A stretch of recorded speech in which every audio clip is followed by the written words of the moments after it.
وجعلنا من بين أيديهم سدا ومن خلفهم سدا فأغشيناهم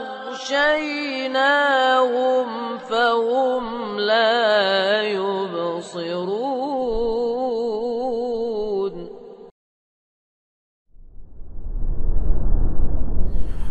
السلام عليكم ورحمة الله وبركاته. إن الحمد لله نحمده ونستعينه ونستغفره ونعوذ بالله من شرور أنفسنا ومن سيئات أعمالنا. من يهده الله فلا مضل له ومن يضلل فلا هادي له. أشهد أن لا إله إلا الله وحده لا شريك له وأشهد أن محمدا عبده ورسوله لا نبي بعده. قال الله تعالى في كتابه: يا أيها الذين آمنوا اتقوا الله حق تقاته ولا تموتن إلا وأنتم مسلمون.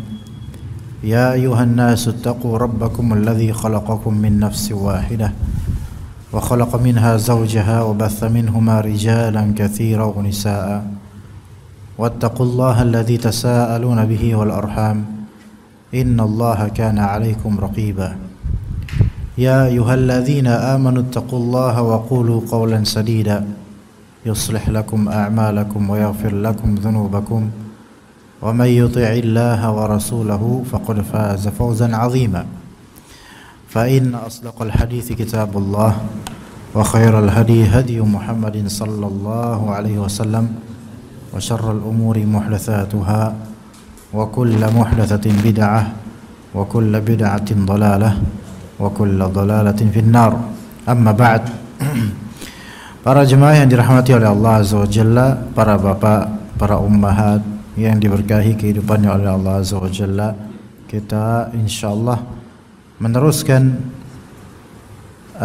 pembahasan tafsir Al-Quran di juz amma di surat An-Nazi'at yang saya ambil langsung saja mulai dari insyaallah ayat ke-15, karena kita akan membahas pada kajian ini sesuai dengan tema dalam surat An-Nazi'at, tema kisah Nabi Musa alaihissalam dan Fir'aun, ayat 15 sampai ayat ke-26. Semoga insyaallah bisa tuntas membahas ke 11 ayat tersebut atau 12 ayat sekitar itu. Kita bacakan terlebih dahulu ayat-ayat yang akan dibahas insyaallah. A'udzu billahi minasy syaithanir rajim. Bismillahirrahmanirrahim. Hal ataka haditsu Musa idh nadahu rabbuhu bil wadil muqaddasi tuwa اذهب إلى فرعون إنه طغى فقل هل لك إلى أن تزكى وأهديك إلى ربك فتخشى فأراه الآية الكبرى فكذب وعصى ثم أدبر يسعى فحشر فنادى فقال أنا ربكم الأعلى فأخذه الله نكال الآخرة والأولى إن في ذلك لعبرة لمن يخشى. Kita mulai dari ayat 15 dari surat yang mulia ini insyaallah taala, yaitu hal ataka haditsu Musa. Kalau di terjemahan kita akan melihat makna dari ayat ke-15 ini. Hal ataka haditsu Musa, tidak datangkah atau telah datangkah atau sudahkah sampai kepadamu kisah Nabi Musa alaihissalam, yaitu hal ataka ayyuhar rasul khabaru Musa, apakah telah sampai padamu kabar tentang Nabi Musa alaihissalam, kisah beliau, yaitu hal ataka itu qad ja'aka. Hal di sini sebenarnya hal di sini bukan untuk pertanyaannya, melainkan justru untuk menegaskan. Hal di sini bermakna qad, telah, tahqiq, menegaskan bahwa telah sampai padamu, yaitu kisah tentang Nabi Musa alaihissalam. Dikatakan oleh Imam Al-Qurtubi, Wa hadza tasliyatun lin Nabi sallallahu alaihi wasallam. Kabar tentang Nabi Musa alaihissalam dengan Firaun itu adalah hiburan buat Nabi sallallahu alaihi wasallam. Tasliyah. Ya. Tasliyah, hiburan. Jadi dalam syariat ini ada namanya tasliyah. Kalau bahasa kita tuh kadang-kadang ya hiburan atau entertaining. Suatu hiburan, tapi hiburan yang tidak melalaikan gitu. Tasliyah ini hiburan untuk Nabi SAW dalam menjalankan peran dakwah beliau yang memang penuh rintangan dan cobaan. Maka di sini hiburannya adalah dengan melihat bagaimana ujian yang dihadapi oleh Nabi Musa alaihissalam. Jadi Nabi Muhammad SAW, ya Allah Ta'ala wahyukan padanya kabar tentang Nabi Musa agar Nabi Muhammad itu merasa terhibur dengan kisah Nabi Musa alaihissalam dan ujian yang dihadapi oleh Nabi Musa alaihissalam.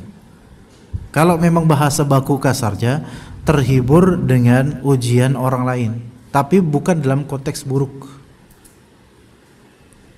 Ya, bukan dalam konteks buruk, yang negatif, bukan.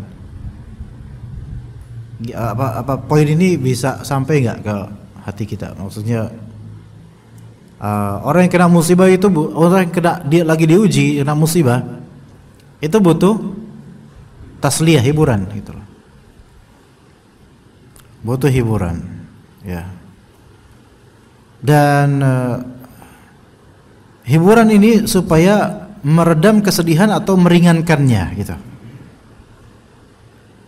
Suatu ketika Nabi SAW ada di kuburan dan juga ada sahabat yang di kuburan. Ada seorang sahabat bertanya, "Ya Rasulullah, aina abi?" Ya Rasulullah, di manakah tempat bapak saya? Maksudnya di akhirat nanti bapak saya itu masuk surga atau neraka. Karena bapaknya sahabat ini sudah wafat. Maka kata Nabi SAW, "Abuka finnar." Bapakmu di neraka karena mati dalam kekufuran. Hadis riwayat Muslim. Gimana Pak kalau dibilang sama Nabi bapakmu di neraka, gimana rasanya Pak? Sedih nggak? Ya sedih lah. Ya. Akhirnya berpalinglah sahabat tersebut dengan kesedihan. Maka Nabi SAW kemudian bangkit dan memanggilnya. Apa kata Nabi SAW?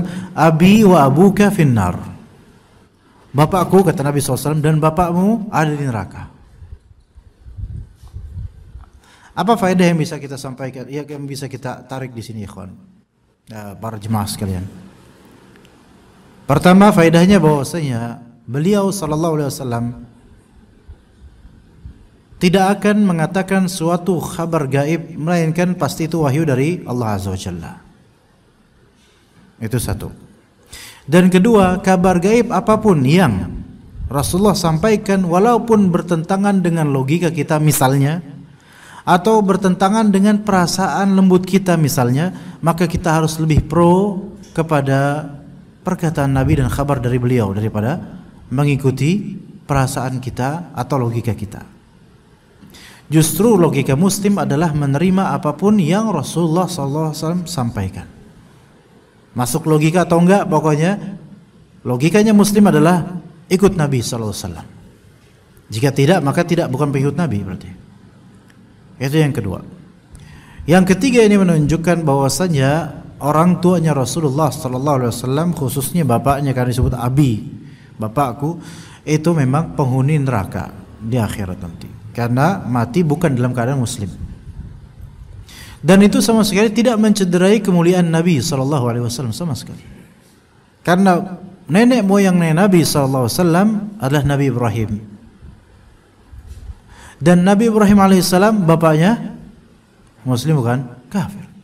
Dan bukan sebatas kafir, tetapi kafir yang menentang dakwah Nabi Ibrahim alaihissalam, sampai bapaknya lah juga yang mencetuskan agar Nabi Ibrahim ini dibakar saja. Bapaknya dan kaumnya, ya. Sebagaimana kata Allah Azza wa Jalla, "Fama kana jawab qaumihi illa an qalu qtuluhu aw harriquhu fa anjahu Allah minan nar." Dan tidak ada jawaban dakwah kaumnya termasuk bapaknya, melainkan mereka mengatakan bunuh dia Ibrahim atau bakar dia sekalian. Lihat, lebih parah mana? Kalau bapaknya Nabi Muhammad SAW, ya tidak sempat ketemu kan, karena wafat duluan. Lebih parah lagi kondisinya Nabi Ibrahim yang bapaknya bukan hanya sebatas kafir biasa, melainkan kafir yang menentang dan mengingkari, bahkan hendak membunuh anaknya, yaitu Nabi Ibrahim alaihissalam. Ya, kadang-kadang kita ini tenggelam dengan apa? Perasaan lembut kita karena cintanya kepada Nabi Muhammad SAW. Kemudian kita tidak terima kalau dikatakan bahwasanya bapaknya Nabi Muhammad SAW berada di neraka. Nggak terima. Lah yang ngomong kan anaknya sendiri, Rasulullah SAW. Pertanyaan berikutnya, kita siapa emang gitu loh? Rasulullah berkata begini, kita nggak terima. Enggak ya Rasulullah, bapak engkau di surga, nggak mungkin lah. Masa bapaknya Nabi di neraka? Loh, Rasulullah yang ngomong. Hadis riwayat Muslim. Ajaib. Ini kenyataan sebagian orang di majelis-majelis. Dan ini disuarakan oleh sebagian dari dai demi cintanya ke Rasulullah menentang Rasulullah. Ajaib. Ini suatu ajaib, keajaiban yang perlu didisiplinkan. Ya, ketulusan hati seseorang dalam mencintai Rasulullah SAW terbukti dengan mengikuti dan mengamini perkataan Rasul, bukan dengan mengikuti hawa nafsu dan keinginan belaka. Ini yang harus diperhatikan, jemaah sekalian. Ya, jadi di sini kenapa tadi kembali ke hadis? Kata Rasulullah kepada sahabat tadi, kan tadi bilang, "Ya Rasulullah, aina abi? Di manakah bapakku?" Kata Rasulullah, "Abuka finnar." Sedih kan orang itu, sedih. Berpaling, kemudian kata Rasulullah, "Sebentar. Abi wa abuka finnar." Ini bukan dalam rangka Rasul bergembira, bapakku juga di neraka loh, bukan gitu. Tetapi dalam rangka apa? Ini faedahnya adalah, faedah berikutnya adalah al-ishtirak atau musyarakah, berserikat, kebersamaan dalam suatu musibah itu meringankan perasaan sedih daripada kena musibah sendiri gitu loh. Iyalah. Seandainya seseorang rumahnya kebakaran, semoga Allah Ta'ala jaga rumah kita dari hal-hal yang tidak diinginkan. Kebakaran misalnya, kalau satu doang yang kebakaran, rumah itu doang, ya sedih dia, ya jelas sedih. Harta benda hilang, ijazah kebakar dan semua hanyut. Tapi seandainya yang kebakaran 3 rumah, lebih ringan gak sedihnya? Tetap sedih tapi lebih ringan. Apalagi kalau kebakaran 1 RW, na'udzubillah min dzalik. Na'udzubillah min dzalik. Tetapi ya itu sedih, cuman kan seperti masih banyak yang sama saya. Begitu. Maka Allah Azza wa Jalla seringkali memberikan kisah kepada Nabi Muhammad SAW, kisah-kisah yang terbaik. Yang mana kisah-kisah tersebut tujuan di antara tujuannya adalah untuk menghibur Nabi SAW dalam perjalanan dakwahnya yang berat. Dan kita juga begitu, jemaah sekalian. Kadang-kadang yang pemuda menghadapi ujian hidup gitu.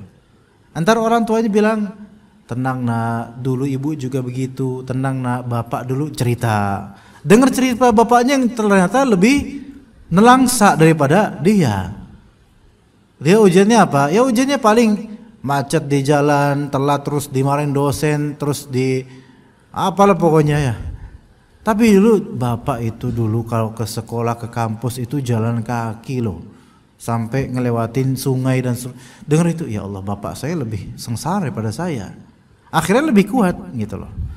Nah, Allah Ta'ala menceritakan kepada Nabi Muhammad SAW tentang Nabi Musa alaihissalam supaya lebih terhibur, bukan karena terhibur akan ujian orang lain sehingga rasain, enggak, tapi untuk menguatkan hatinya. Kisah itu diantara ibrahnya adalah bisa menjadi penguat hati insyaallah, selama kisahnya benar ya. Hal ataka hadithu Musa, ya, telah datang kepada engkau cerita tentang Nabi Musa alaihissalam. Kenapa korelasinya Allah Ta'ala memberikan hiburan kepada Nabi Muhammad SAW dengan kisah Nabi Musa terhadap dan Fir'aun? Kata Imam Qurtubi, ibrahnya adalah inna Fir'auna kana aqwa min kuffari asrika. Sesungguhnya Fir'aun itu lebih kuat daripada orang-orang kafir di zamanmu. Tsumma akhadnahu, kemudian kami azab dia, yaitu Allah azab si Fir'aun. Wa kadzalika haula, begitu juga mereka. Jadi Fir'aun ini lebih kuat, tapi Allah Maha Kuasa untuk mengazabnya dan menghentikan perbuatannya. Maka begitu pula lebih mudah lagi siapa? Orang-orang kufar Quraisy, orang-orang kufar musyrikin Quraisy. Ya begitu. Nah, dalam Al-Qur'an banyak sekali kisah-kisah. Nah, sekarang kita kalau misalnya ada tantangan dakwah, coba baca kisah-kisah yang di Al-Quran dan hadis Nabi SAW. Ternyata di zaman bahala itu jauh, kadang-kadang malah jauh lebih dahsyat ujiannya daripada sekarang. Kalau misalnya ada istri kita misalnya gitu, membangkang atau susah diatur atau gimana, istri Nabi Lut bagaimana? Istri Nabi Nuh bagaimana? Ada contoh. Kalau kita punya bapak atau orang tua yang gak mau ikut kajian atau gak mau ikut Islam, bahkan ada ada bapaknya Nabi Ibrahim alaihissalam, bahkan menentang bapaknya Nabi Ibrahim alaihissalam. Kalau misalnya mad'u atau orang yang didakwahi itu nggak mau ikutan, malah kemudian mencaci, memfitnah, menuduh yang nggak benar, baca kisah seluruh Rasul, semuanya kayak gitu nasibnya, dituduh macam-macam, labelnya macam-macam. Nah, kata Allah Azza wa Jalla, idz nadahu rabbuhu bil wadil muqaddasi tuwa, yaitu kisah yang dimulai ketika Rabbnya yaitu Allah Azza wa Jalla nadahu, menyerunya dengan nida, dengan seruan, bil wadi al muqaddas tuwa, menyeru di al-wad, wadi yaitu lembah. Wadi itu, wadi di sini artinya lembah, wadin lembah. Lembah ini muqaddas, disucikan. Lembah ini disucikan dan bernama Tuwa namanya. Ini suatu lembah di antara Madinah dan Mesir. Ya, di antara Madinah dan Mesir di zaman itu. Wallahu a'lam di mana tepatnya. Idz nadahu rabbuhu bil wadil muqaddas Tuwa. Allah Azza wa Jalla mengajak Nabi Musa alaihissalam berbicara. Allah Azza wa Jalla menyeru Nabi Musa akan suatu perintah, tugas gitu loh. Dan ini memuliakan Nabi Musa. Dan ingat, ketika Allah Ta'ala membebani kita itu tugas, berarti Allah memuliakan kita. Berarti Allah menganggap kita itu hambanya. Walillahil matsul a'la. Seorang majikan kalau nggak pernah menugasi budaknya, ini kan seolah-olah budak ini nggak dianggap eksistensinya. Seorang karyawan kalau dia free time-nya free, gabut terus, makan gaji buta terus, nggak ada tugas khusus dari atasan. Jadi dia cuma nampak di kantor, masuk, absen, kemudian main HP, selesai. Main game pun nggak dilarang. Sebulan kayak gitu emang dapat gaji, tetapi apakah dia merasa dihargai? Tidak. Seorang hamba, seorang budak, seorang karyawan, seorang bawahan itu akan merasa dihargai ketika apa? Ketika dia memiliki tugas dan beban tanggung jawab. Jika tidak, dibiarkan begitu saja, berarti ya udah nggak dianggap. Nah, Allah Azza wa Jalla memberikan tugas kepada para nabi dan rasul. Beban yang terbesar di dunia ini yaitu beban dakwah, yang membuat bala, ujian dan fitnah begitu besar. Maka ketika Nabi SAW ditanya, ayun nasi asyaddu balaan, ya Rasulullah, manusia macam mana yang paling besar ujiannya? Maka kata Rasulullah, al-anbiya, thumma as-salihun, thumma al-amthal fal-amthal. Para nabi itu yang paling besar ujiannya, kemudian orang-orang saleh, kemudian yang menyerupai itu, yang menyerupai itu. Artinya, maksudnya kenapa kok para nabi itu bebannya paling besar, balanya paling besar, musibahnya paling besar, ujiannya paling besar? Karena tugas yang mereka emban dari Allah Azza wa Jalla, yaitu berupa menyuruh orang-orang ke jalan Allah Subhanahu wa Ta'ala, yaitu menuju ke tauhid, mengesahkan Allah dalam beribadah dan juga menjalani syariatnya. Dan itu berat, pasti pertentangannya besar. Dan tidak semua orang bisa mengemban tugas itu untuk keumuman masyarakat. Tapi yang wajib bagi kita masing-masing adalah pertama mendakwahi diri kita, kemudian mendakwahi kerabat kita, terutama anak istri. Itu yang wajib masing-masing di antara kita. Tidak harus menjadi ustadz, harus tampil kemudian ceramah, enggak harus. Itu biarkan, serahkan kepada orang-orang yang kompeten dan yang Allah amanahkan seperti itu. Tapi kalau kita nggak bisa, jangan memaksakan diri. Karena berat. Idznada rabbuhu bil wadi al muqaddasi tuwa. Di situ diseru oleh Allah Azza wa Jalla. Apa kata Allah? Idhab ila, ini perintah Allah. Idhab ila fir'auna innahu tagha. Pergilah kamu ke Fir'aun, dan juga beliau akan pergi insyaallah dengan Nabi Harun alaihissalam. Karena Nabi Harun itu lebih fasih dari segi membahasakan, ya. Idhab ila Fir'aun, wahai Musa, pergilah engkau ke Fir'aun. Fir'aun adalah sebutan untuk raja daerah Mesir. Jadi Fir'aun itu bukan nama person, bukan. Sama kayak misal kalau di Jogja ada Sultan Hamengkubuwono, kita nggak tahu nama asli siapa. Ya, namanya kerajaan itu atau keraton, ya. Keraton dengan kerajaan sebenarnya sama. Karena raton, ratu, dari kata ratu. Ratu itu adalah bahasa lampau yang maknanya adalah raja laki-laki. Jadi ratu itu sebenarnya bukan perempuan, bukan. Iya, makanya di keraton itu bukan berarti rajanya perempuan, bukan. Ya, jadi bahasa arkais, bahasa klasik dulu sekali, zaman-zaman nenek moyang, bapak-bapak mungkin lebih tahu. Tapi dulu sekali, bahasa dulu. Jadi dulu kan ratu itu raja laki-laki. Kalau sekarang kan makna ratu ya raja perempuan atau istrinya raja gitu. Begitu juga dengan nenek. Nenek itu adalah bapaknya ibu atau bapaknya ayah. Jadi nenek itu bukan nenek bahasa sekarang dulu kan. Makanya nenek moyangku seorang pelaut itu ya bukan nenek-nenek jadi pelaut, bukan. Ya kakek-kakek. Ya maksudnya bukan kakek juga, maksudnya aba, yaitu nenek moyang ya yang terdahulu dari mereka ketika masih muda dulu. Ya. Makanya kalau Bapak baca atau Ibu baca buku tafsir Al-Azhar karya Hamka, itu akan lihat bahasa-bahasa lampau itu kerasa. Ya, nenek itu maksudnya ditulis itu ada kakek. Bisa dilihat. Ya, itu bahasanya beliau asli dulu. Ya, bahasa Melayunya kita dulu, ya, lampau. Baik. Kenapa kita sampai ke nenek itu ya? Ada sampai tadi sampai mana, Pak? Coba. Sebelum ke nenek-nenek itu kenapa? Oh, pergilah ke. Oh iya. Sebutan. Taib.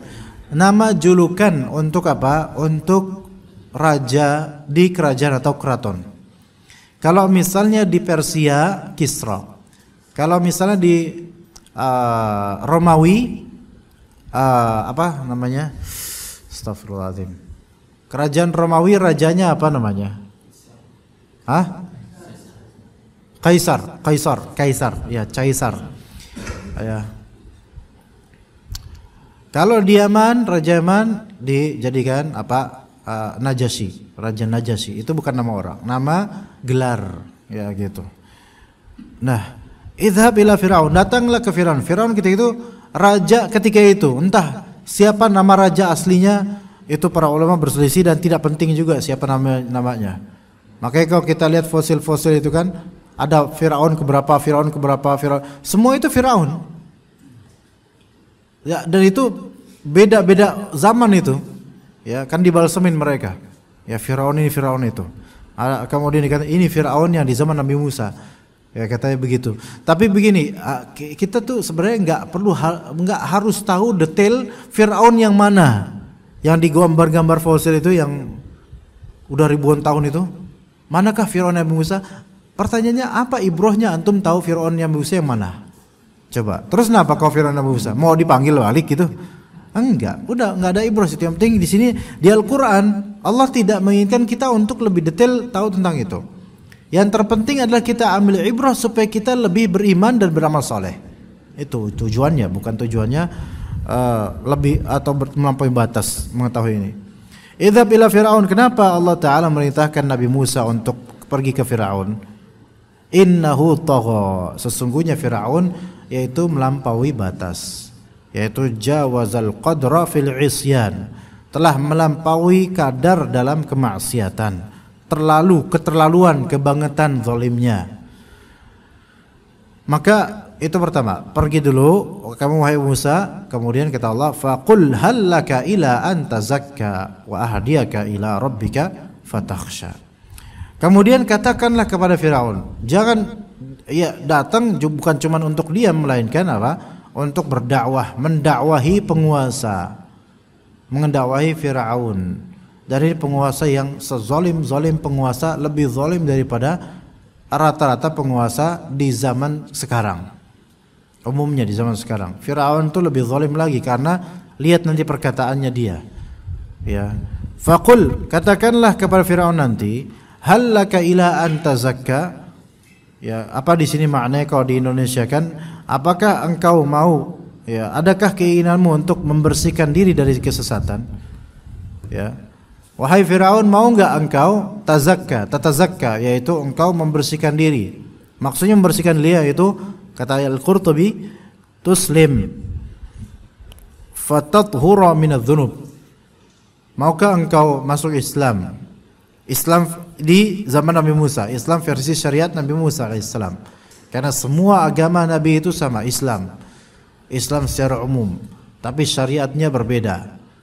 Ya, Islam secara umum, dan dalil-dalil yang menunjukkan bahwasanya semua agama para nabi dan rasul itu Islam ada beragam dalam Al-Qur'an.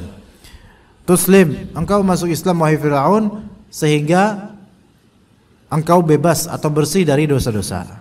Karena kata Nabi sallallahu alaihi wasallam, al-Islamu yamhu atau yajubu ma qablah. Islam itu menghapus apa yang sebelumnya dari kekufuran. Jadi orang kalau masuk Islam itu dosanya bersih, sudah bersih semuanya, tanpa dosa. Seperti hari dilahirkan dari perut ibunya. Iya, kita bisa nggak kayak itu jemaah sekalian?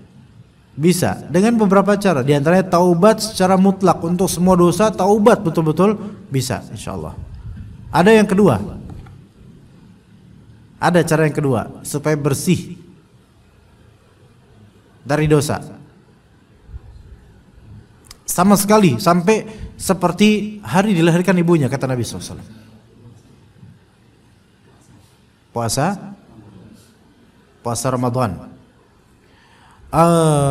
Begini, kalau puasa Ramadan nanti saya jelaskan Pak, maksudnya insyaallah ya Pak, setelah ini Pak ya, tapi bukan itu yang saya maksud.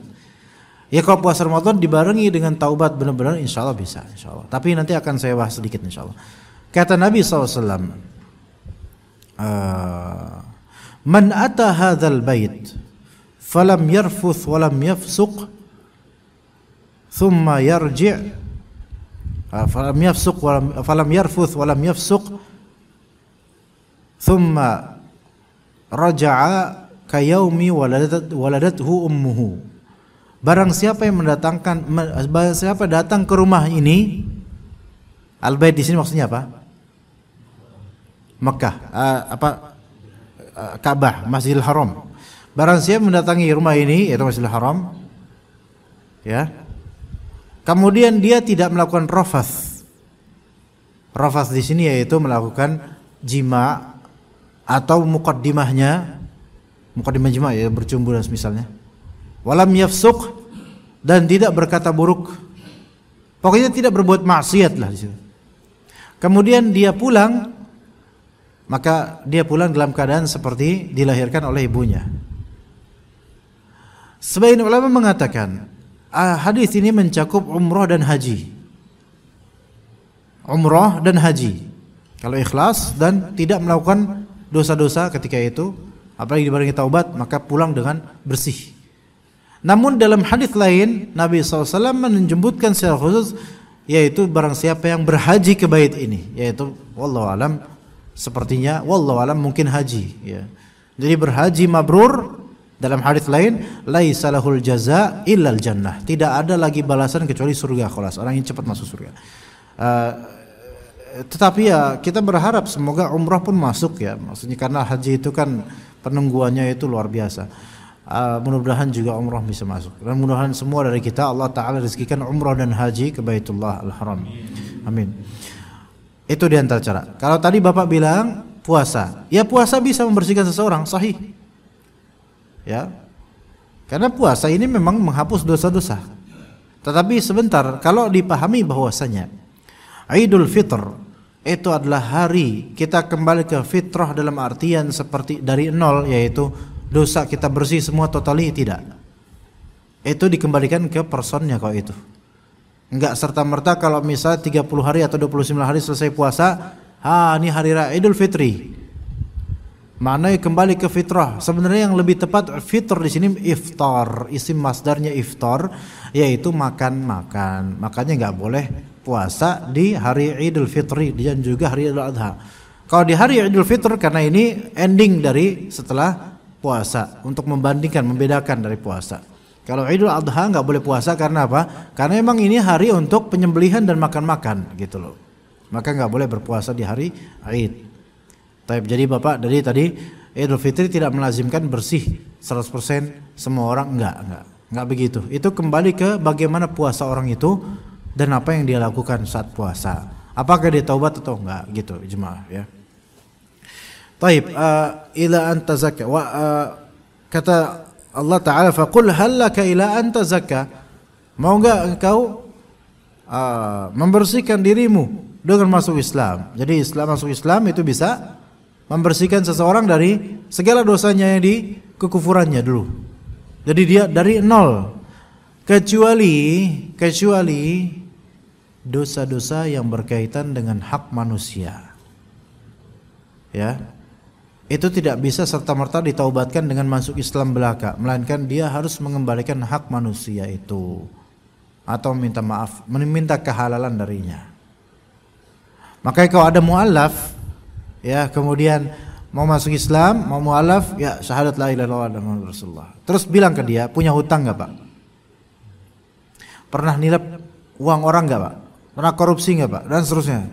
Waduh, pas banget nih Ustadz. Saya emang masuk Islam karena punya banyak utang. Dengar-dengar sih kalau masuk Islam semua dosa dihapus. Nah ini dia, salah nih Pak. Iya, insya Allah dosa Bapak dihapus, insya Allah. Jangan buat dia kufur lagi ya. Jangan bilang, wah nggak bisa Pak, nggak asal berarti Islamnya. Jangan gitu. Semoga Allah merahmati Bapak dan mudah-mudahan ada di antara kita yang bisa bantu. Tapi begini Pak, mohon maaf, bahwasanya hak manusia itu Allah hargai, walaupun sama-sama orang kafir. Allah hargai, melainkan harus dikembalikan hak itu. Bukan berarti masuk Islam kemudian bebas hutang. Ya tetap masih hutangnya, statusnya berhutang sama orang. Atau kau pernah nyolong statusnya maling juga, enggak serta merta kau masuk Islam, ya udah barangnya milik saya. Ya kok kayak gitu nanti orang bermudah-mudah dong. Ya. Nah, jadi itu harus dikembalikan. Ya, jadi taubat pun, bahkan haji pun, ya kalau punya utang tetap wajib bayar enggak? Ya wajib bayar enggak, bilang, Pak Haji utang, loh saya kan udah haji, udah selesai dosa saya. Ya enggak gitu, kok kayak gitu mah ya asik dong. Sebelum haji banyak ngutang dong nanti. Ya enggak gitu. Jadi hutang tetap. Kezaliman terhadap hak manusia itu belum diampuni sampai meminta kehalalannya atau mengembalikan ke pemiliknya. Wa ahdiyaka ila rabbika fatakhsha. Dan aku akan memberikan kamu petunjuk. Ya, bilang ke Firaun, aku akan memberimu petunjuk. Aku akan menunjukkanmu ya. Memperlihatkan atau afan. Ya, membimbingmu ke jalan Rabbmu. Wa ahdiyaka. Di sini aku memberi hidayah padamu. Hidayah yang dimaksud di ayat ini adalah hidayah irsyad, yaitu hidayah bimbingan, hidayah ilmu, bukan hidayah taufik atau hidayah amal. Hidayah taufik atau hidayah amal itu hanya Allah saja yang bisa melakukannya. Kata Allah Azza wa Jalla kepada Nabi Muhammad SAW, ketika Nabi Muhammad SAW mendakwahi pamannya yaitu Abu Talib supaya masuk Islam, gak mau Abu Talib, akhirnya mati dalam kekufuran, padahal itu orang yang membackup dakwahnya Nabi SAW. Maka kata Allah, innaka la tahdi man ahbabta, sesungguhnya engkau wahai Muhammad tidak bisa memberi hidayah taufik kepada orang yang kau cintai sekalipun. Walakinnallaha yahdi may yasha. Tapi Allah lah yang memberi hidayah taufik pada yang Allah kehendaki. Jadi itu milik Allah semata, hak Allah semata. Kita manusia nggak bisa melakukannya. Kita hanya bisa ikhtiar dengan berdakwah, memberi hidayah bimbingan saja. Orang itu mau nggak mau itu dikembalikan ke Allah. Hatinya milik Allah. Maka di sini wa ahdiyaka, aku akan membimbingmu, memberimu hidayah itu memberimu petunjuk, bimbingan, ilmu, ila rabbika, kepada Rabbmu. Ini untuk mengingatkan kepada Firaun, Firaun bahwasanya engkau itu makhluk. Ini saya bimbing engkau ke Rabbmu, ke Tuhanmu, ke penciptamu.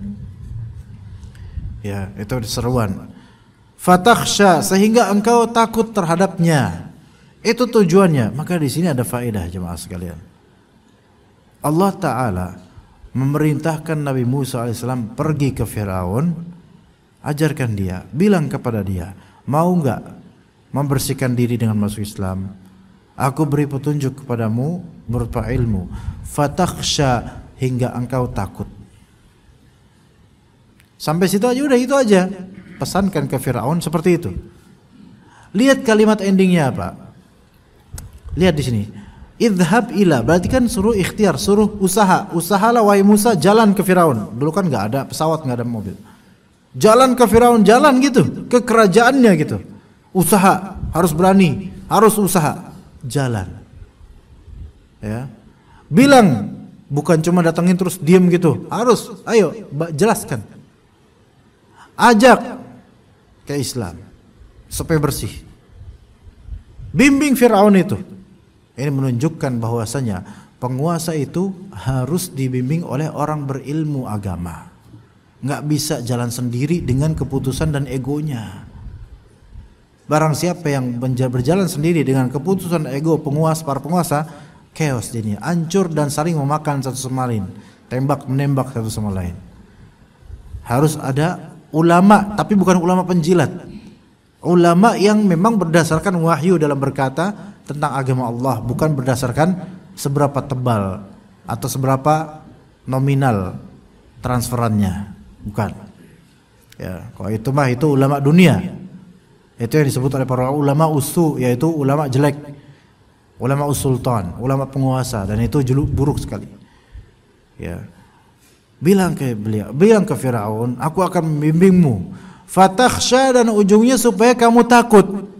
Nah, berarti di sini benar kata para ulama, dan benar juga perkataan Allah Azza wa Jalla, innama yakhshallaha min ibadihil ulama.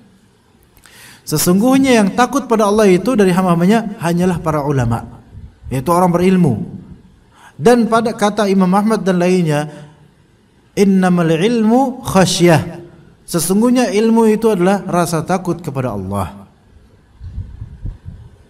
Rasa takut kepada Allah. Nah, berarti tujuan kita berilmu apa? Supaya makin tertanam rasa takut kita kepada Allah. Ini dalilnya. Nabi Musa dengan keletihan menuju Firaun untuk menjelaskan supaya apa? Hatinya Firaun itu takut sama Allah, supaya itu. Dan hendaknya semua yang berdakwah itu menyeru orang-orang, tujuannya apa? Supaya apa? Supaya takut sama Allah, bukan supaya makin berani dengan apa? Dengan kesyirikan, supaya makin berani dengan melakukan amalan yang tidak ada anjuran dalam syariat Islam. Itu kan berani namanya. Ya, kita tujuannya supaya apa? Ayo takut sama Allah. Iya, takut sama Allah. Jangan berani-beraninya sama Allah Ta'ala dengan maksiat secara zahir maupun batin, dengan melakukan kesyirikan, dengan mengadakan perkara yang tidak ada ajaran dalam Islam, tapi tidak ada. Ini berani namanya, berani membikin-bikin. Ya, jadi tujuannya kita ngaji, fatakhsha. Tujuannya Firaun ngaji, kalau Firaun mau ngaji ya, tapi Firaun nggak mau ngaji dia, supaya takut sama Allah. Itu tujuannya. Lah kalau misalnya ternyata ngaji efeknya adalah semakin berani, maksudnya semakin berani berbuat bid'ah, berani berbuat syirik, makin berani bermaksiat, maka berarti ngajinya nggak bener ini. Ya, tujuannya nggak bener, begitu. Ya, silakan untuk azan dulu, fadhal.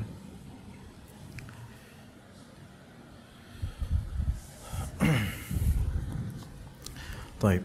Bismillah. Kita lanjutkan. Fatakhsha, yaitu agar engkau takut sama Allah Azza wa Jalla. Nah, itu dari segi ilmu. Kemudian di zaman sebelum Nabi Muhammad SAW, para nabi itu mereka diberi bekal mu'jizat. Ya. Bedanya mu'jizat para nabi sebelum Nabi Muhammad SAW dengan mu'jizatnya Nabi Muhammad SAW. Kalau mu'jizat para nabi sebelum beliau, nabi-nabi seperti Nabi Musa, Nabi Isa, itu rata-rata mu'jizat yang sifatnya hissi, yaitu yang dapat diindrawikan gitu loh, bisa dilihat, bisa disaksikan, bisa didengar, biasanya begitu. Karena para kaum ketika itu bukanlah kaum yang lebih bisa didekatkan dari segi bahasa, tapi lebih bisa didekatkan dari segi keajaiban yang disaksikan, baru mereka bisa tunduk dan percaya. Oke, mukjizatnya Nabi Musa antum akan lihat bukan di bahasa. Bahkan beliau dibandingkan Nabi Harun lebih bagus Nabi Harun dalam menyampaikan. Ya. Melainkan di mukjizat farahul ayatul kubra. Maka Allah Ta'ala menampakkannya kepada Fir'aun melalui Nabi Musa alaihissalam al-ayah al-kubra, tanda-tanda yang terbesar. Yang dimaksud di sini yaitu al-mu'jizah. Ya, di terjemahan apa di situ? Terjemahannya maka mu'jizat yang besar ya. Apa itu mu'jizat?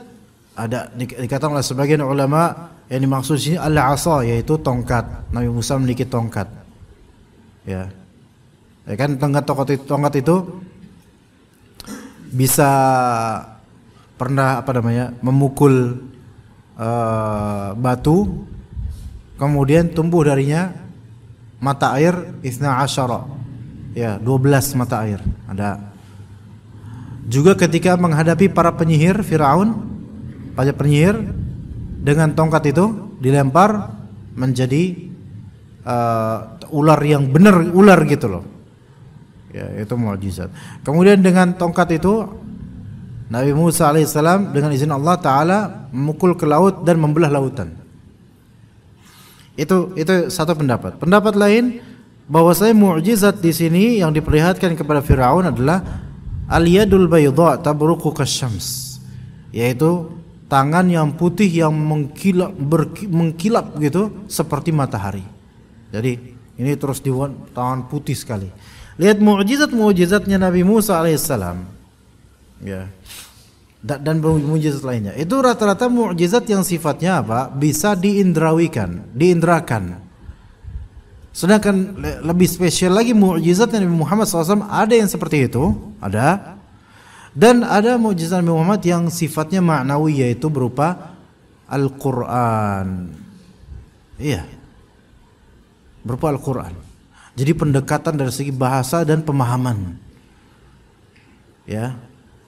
Padahal orang-orang Bani Israel itu ulamanya bisa baca, dan orang-orang Quraisy rata-rata nggak bisa baca.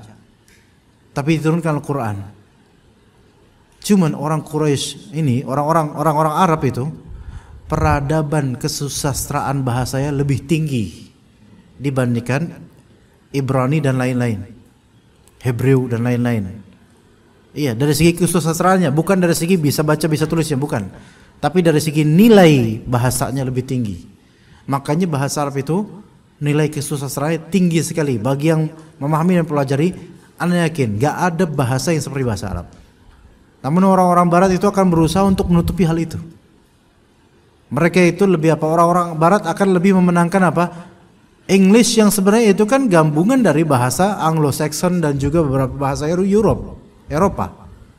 Jadi bukan bahasa original gitu loh. Ya. Atau sebagian lebih mengagungkan bahasa Spanyol, karena dibilang bahasa Spanyol ini salah satu bahasa yang banyak digunakan di dunia ini setelah English. Gitu. Karena kan Spanyol lumayan, Spanyol ada Spain, ya. Kemudian juga di daerah Amerika Latin kan banyak bahasa Spanyol, Pak. Argentina kan bahasa Spanyol, Meksiko.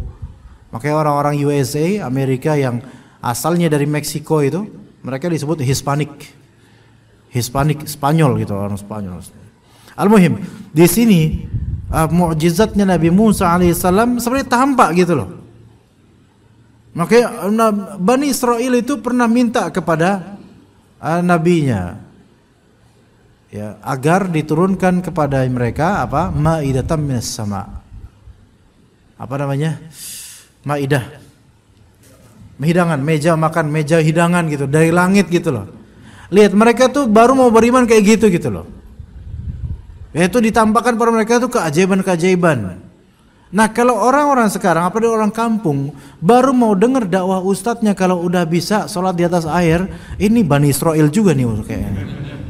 Susah juga nih, dablek juga, baru udah ceramah bagus-bagus, enggak, kita nggak percaya sampai ustadz bisa sholat di atas pohon pisang. Ini wajah Jawa tapi mental Bani Israel gimana gitu.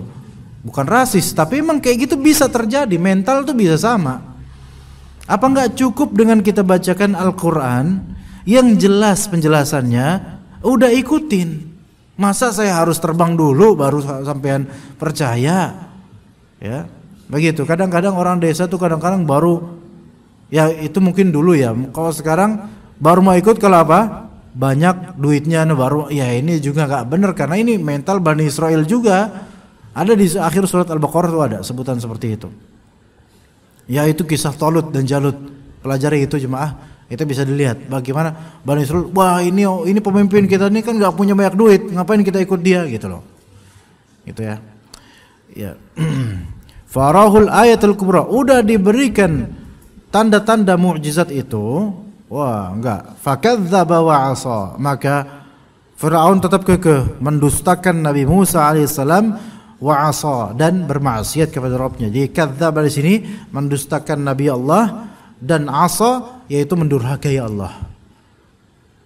Tsumma adbara yas'a, kemudian adbara yas'a. Kemudian adbara ini beda dengan yas'a. Adbara itu walla mudbira mu'ridan 'anil iman, yaitu berpaling dari iman. Itu adbara. Nah, dari kata dubur itu membelakangi, di belakang, dubur belakang.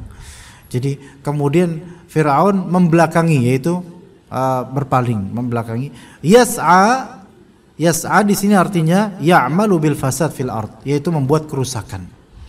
Jadi udah berpaling dari keimanan, lalu makin merajalela kerusakannya. Jadi diingetin makin merajalela. Ya, diingetin malah makin merajalela. Kalau orang diingetin terus kekeh tapi nggak mau ngapa-ngapain, itu mending lah. Ini diingetin malah makin ini. Nah, ini ada di sini ada faedah. Penguasa atau pemimpin atau pejabat yang mentalnya Fir'aun ya kayak gitu. Diingetin begini makin merajalela, makin bikin peraturan yang lebih zalim lagi dari sebelumnya. Itu seperti itu, seperti Fir'aun ya zaman sekarang misalnya. Tapi Fir'aun ini lebih buruk lagi soalnya. Pasti lebih buruk. Ya. Lebih bisa. Dan di antara penyebab kenapa, mohon maaf tambah waktu sedikit, di antara penyebab mengapa orang-orang seperti ini, seperti Firaun ini diberi hidayah, diberi petunjuk, diberi ilmu, diberi faedah, kok malah makin zalim, bebal gitu. Ada sirnya kenapa begitu. Nih saya tadi pagi saya habis kajian. Ya. Di Masjid Hijau, terus ngobrol dengan seseorang lah. Saya nggak mau nyebut apa beliau apa ininya lah, pekerjaannya apa. Tapi al-muhim, faedahnya adalah inti dari banyak kisah yang tidak mungkin saya publish di sini, bahwasanya orang yang makan harta haram dan korupsi itu benar-benar beliau punya banyak pengalaman bertemu dengan orang seperti ini. Sangat ditampakkan yang suka makan harta haram, suka korupsi, itu memang tertutup hatinya. Iya, tertutup hatinya. Ya, karena makanan haram. Makanan haram ini maksud saya adalah harta haram. Entah untuk bajunya, entah untuk rumahnya, entah untuk mobilnya, itu memang dihasilkan dari yang haram. Entah korupsi, uang bonus, uang panas, dan dia tahu itu, tetap dia ambil. Bahkan kalau gajinya mungkin 20 juta, uang panasnya sebulan bisa sampai 50 juta. Ya, siapa yang gak tergiur? Ya, Dulu ketika belum menjabat pro dengan kajian, tapi ketika udah menjabat banyak dapat duit, malah dialah yang membubarkan kajian. Itu terjadi. Jadi kerasnya qalbu itu bisa dengan sebab apa? Penghasilan haram. Keras, qalbunya keras. Nah, orang-orang seperti Firaun dan juga di zaman Nabi Ibrahim juga gitu. Di zaman Nabi Ibrahim ada raja namanya Nimrod kalau bahasa Inggrisnya, Namrud. Namrud itu suka memberi pajak dan ihtikar. Apa ihtikar itu ya? Ihtikar itu mengumpulkan bahan pokok atau barang-barang yang dibutuhkan manusia, suka menimbun kebutuhan masyarakat. Dan dia baru mau menjual ke mereka kalau mereka mau sujud padanya dan nyembah padanya. Dan memakan harta orang-orang secara batil. Diingatkan sama Nabi Ibrahim, menolak. Sama seperti Firaun. Maka kekerasan qalbu itu di antara penyebabnya adalah harta haram. Dan itu sulit dapat hidayah, beneran. Apalagi kalau udah tergiur, ya. Fakadzdzaba wa 'asa tsumma adbara yas'a fa hasyara fanada. Maka Firaun pun hasyara, yaitu kumpul, mengumpulkan bala tentaranya, mengumpulkan junud tentaranya dan juga mengumpulkan para penyihir. Fahasyara fanada, dan kemudian nada yaitu menyeru, berkata dengan suara pemimpin, menyeru, kumpul kalian semua. Itu setelah diperingatkan oleh Nabi Musa AS. Nabi Musa menjalankan amanah dari Allah SWT. Fahasyara fanada, kumpul semuanya. Kemudian berkata, faqala ana rabbukumul a'la. Aku adalah Robnya kalian yang tertinggi. Ini kemetuk ini bebalnya luar biasa ini. Ya. Jadi makin parah jadinya. Memang ini Nabi Musa alaihissalam bukan pertama kali memberitahu itu ke Firaun, enggak. Sebelumnya dulu berapa puluh tahun lalu udah pernah. Tapi dulunya maka dikatakan oleh Allah di surah Al-Qasas 38, ya, dikatakan oleh para ulama, sebagian ulama kata Ibnu Abbas 40 tahun sebelumnya dulu itu didakwahi oleh Nabi Musa. Tapi apa kata Firaun? Ma alimtu lakum min ilahin ghairi. Aku enggak tahu ada sesembahan selain aku. Ini narsis banget ini Firaun ini. Nah, di sini masih bahasanya ya ini kufur jelas, tapi dengan bahasa aku tidak tahu ada sesembahan selain aku. Akulah yang pantas disembah. Ini yaitu uluhiyah, pantas disembah. Oke, sembahlah aku, gitulah. Aku pantas disembah. Menjawab dakwahnya Nabi Musa alaihissalam. Karena Nabi Musa menyuruh sembahlah Allah. Aku enggak tahu siapapun sesembahan yang berhak disembah selain aku. Ya Allah, nauzubillah min dzalik. Nah, 40 tahun kemudian Allah menyuruh Nabi Musa dakwahin lagi itu Firaun. Makin parah dia. Maka kemudian didakwahi, kumpul semua. Ana rabbukumul a'la. Lebih parah lagi daripada yang tadi. Apa bedanya? Kalau yang 40 tahun sebelumnya, aku sesembahan kamu, akulah yang berhak disembah. Kalau sekarang, akulah pencipta kalian. Mana yang lebih parah, Pak? Yang lebih dusta mana tuh? Yang kedua, aku pencipta kalian. Ini kan ya makin apa ya? Udah bukan konsep lagi, meleduk ini udah keterlaluan. Maka udahlah, Allah Subhanahu wa taala kan selama 40 tahunan itu dia mengklaim bahwa dia sesembahan, Allah taala masih bersifat halim. Allah masih tangguhkan, biarin dulu. Kedua kalinya itu seperti itu, ya udah. Fa akhadahullahu nakalal akhirati wal ula. Maka Allah Subhanahu wa taala pun memberinya azab. Ya, memberinya azab, menghukuminya dengan azab nakal al-akhirah wal ula. Azab yang terakhir dan azab yang ula. Di sini kalau diterjemahkan azab di akhirat dan siksaan di dunia. Al-akhirah dimaknai akhirat, al-ula dimaknai dunia. Itu salah satu tafsir. Tapi ada tafsiran lainnya, maka Allah pun memberinya azab dengan azab karena perbuatan akhir ini yang mengklaim aku adalah Rabb, dan al-ula yang 40 tahun lalu mengklaim aku adalah sesembahan. Itu tafsiran yang kedua. Bisa dipahami enggak? Ya, seperti itu. Ya. Ya, jadi ala kulli hal pokoknya Firaun ini ujung-ujungnya neraka lah. Di alam barzakh pun tersiksa sekali. Ya. Fa akhadallahu nakal akhirati wal ula inna fi dzalika la'ibratan liman yakhsha. Sesungguhnya dalam kisah ini ada ibrah untuk orang yang takut sama Allah. Lagi-lagi kita tuh ngambil ibrah supaya takut sama Allah. Ya tujuannya kita untuk ilmu baca Quran, membahas tafsir ya supaya makin takut sama Allah. Ya seperti itu ya, insyaallah. Mungkin cukup sampai sini ya jemaah sekalian karena sudah terlampau lewat waktu qomat. Ya kita mudah-mudahan bisa lanjut pada waktu mendatang, tapi sepertinya bulan depan kemungkinan besar pekan pertama saya umroh, jadi sepertinya izin kita akan ketemu di tahun depan insyaallah taala. Ya, itu kalau enggak digeser ya jadwalnya, kita lihat nanti wallahu alam. Sallallahu ala nabiyina Muhammad wa ala alihi washabbihi ajma'in. Subhanakallahumma bihamdika asyhadu an la ilaha illa anta astaghfiruka wa atubu ilaik. Wassalamualaikum warahmatullahi wabarakatuh.